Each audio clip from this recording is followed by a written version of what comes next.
Bonjour à tous, Jean-Charles Martinon, étudiant en Master 2 des métiers de l'enseignement, de l'éducation et de la formation, parcours conseiller principal d'éducation à l'INSPE de Martinique. Une recherche conduite sous la direction du docteur Maurizio Ali, maître de conférence en sciences de l'éducation à l'Université des Antilles. Nous vous proposons une recherche ayant pour thème les compétences émotionnelles et le bien-être des conseillers principaux d'éducation. Une recherche dans les établissements du secondaire en Martinique. À l'heure où le coronavirus met à genoux la planète, avant d'en venir à notre propos, nous tenons à marquer notre soutien à l'ensemble des familles touchées par cet événement. Sur le plan théorique, la relation affective positive basée sur l'empathie et l'amour compassionnel peine parfois à trouver sa place au sein des établissements. Citons Maire 2013, Guéguen et Hasbourg 2015, OCDE 2016 ou encore Cyrulnik et Pourtois 2007, Bouter 2008. Cette résistance au changement est particulièrement visible dans les périphéries de la nation, notamment l'outre-mer. Là où le contexte colonial ou post-colonial a légitimé pendant des décades cette éducation dite à l'ancienne, qui limitait le rôle de l'éducateur à l'instruction et à la discipline. Charles Nicolas et Bowser 2018, Pourtois et Desmet 2005. Les conseillers principaux d'éducation au rôle multifacétique sont au cœur de cette problématique. Barbier et Hall 2016. Notre hypothèse est que loin de tout imaginaire exotique, exactement dans ces contextes ultramarins caractérisés par des conditions de travail parfois pénibles, les CPE ont la tendance à utiliser des stratégies professionnelles basées sur le développement des relations affectives positives pour prévenir les tensions, gérer les conflits et faciliter l'accompagnement des élèves. Pour confirmer notre hypothèse, nous avons mené une enquête auprès des 105 conseillers principaux d'éducation de la Martinique, avec l'objectif d'étudier leurs compétences émotionnelles, leur niveau de bien-être et enfin leur vécu du contexte local. Pour déterminer les compétences émotionnelles, nous nous sommes basés sur deux indicateurs. Le niveau d'empathie, mesuré par l'Interpersonal Reactivity Index, développé par Davis dans sa version française mise au point par Anne-Laure Gillet et Hall 2013. Le niveau d'amour compassionnel, mesuré par la Compassionate Love Scale de Sprecher et Fair 2005, dans sa version française mise au point par Maël Vira, Trouet et Favre 2018. Pour déterminer le niveau de bien-être, nous nous sommes également basés sur deux indicateurs.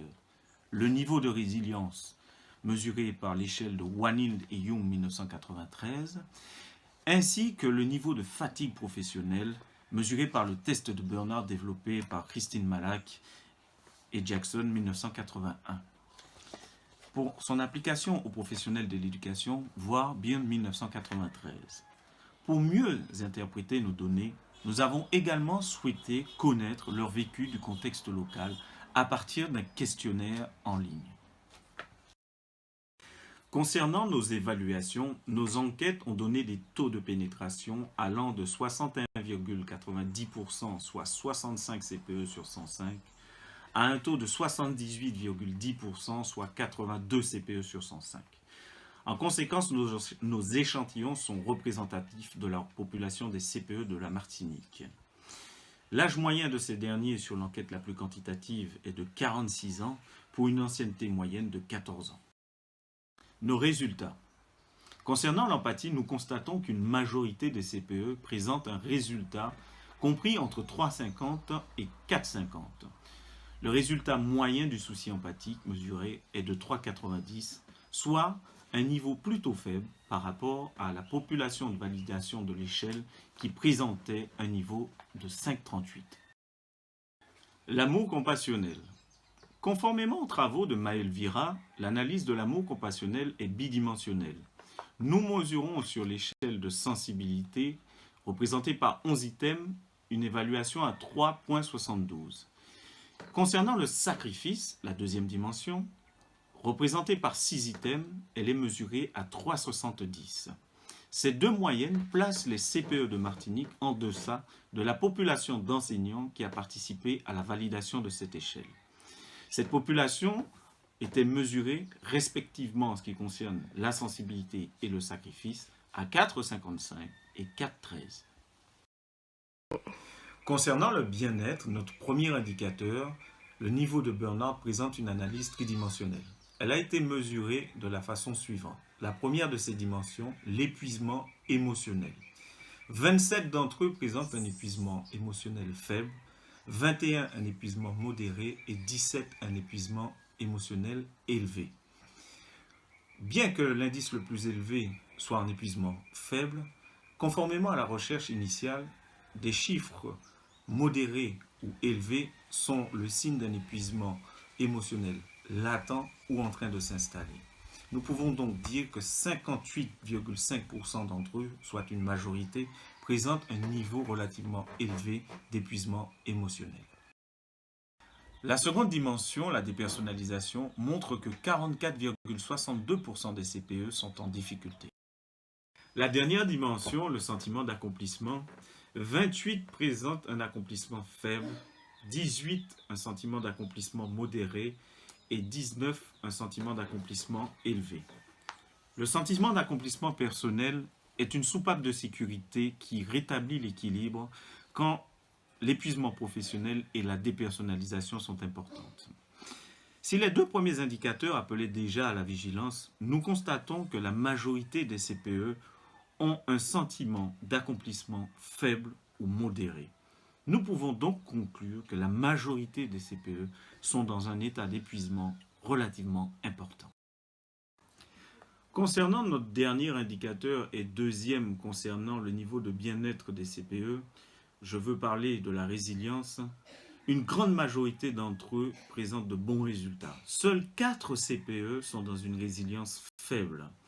Nous pouvons donc conclure à une très bonne adaptabilité des CPE de la Martinique face à l'adversité qu'ils rencontrent. Les corrélations. Les résultats obtenus montrent une corrélation importante entre les 4 indicateurs étudiés, l'empathie, l'amour compassionnel agissant de manière évidente sur le bien-être. La corrélation entre l'empathie et la résilience est mesurée à R0,30. Et la corrélation entre l'amour compassionnel et la résilience est de R0,33. L'empathie étant la cousine de l'amour compassionnel, la proximité des résultats nous semble cohérente. Le processus de résilience étant multifactoriel, nous considérons qu'il s'agit ici de corrélations malgré tout fortes. Nous en déduisons donc que les relations affectives positives participent à la résilience des conseillers principaux d'éducation de la Martinique.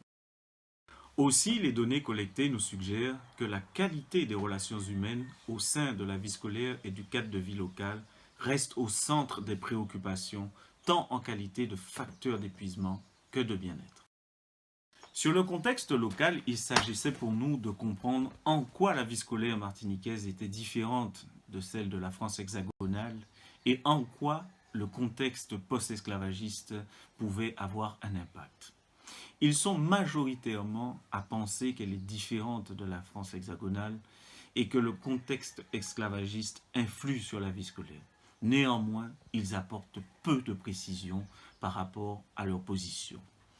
On peut aussi s'interroger sur la liberté qu'ils avaient à répondre à ces questions par rapport à leur statut de fonctionnaire d'État. En conclusion, la notion d'empathie, au contraire de celle de l'amour compassionnel, est bien connue des conseillers principaux d'éducation.